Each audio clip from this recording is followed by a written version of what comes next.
Problem 13, which graph best represents the solutions of y is less than the absolute value of x plus 4? I'll subtract 1.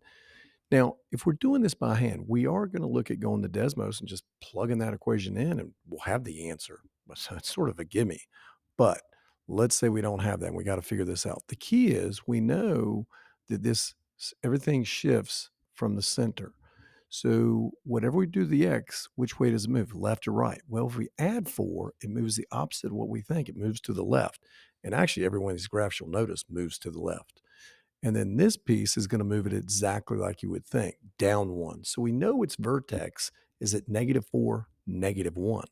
Well, this guy has a vertex at -4, -1, and this guy does. The other two don't. So I know C and D are out of the question. Now, it is less than. That means we're shading under the graph. Well, that's this guy here, B. This guy was greater than because we shaded above him. We shaded under him, so it has to be B. Now, let's say we go to Desmos, and we're going to do the x less than x plus 4.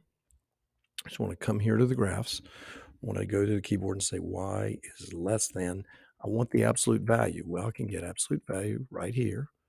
Type in x, I believe it said plus 4, and close it. And then it had minus 1. If we look at this,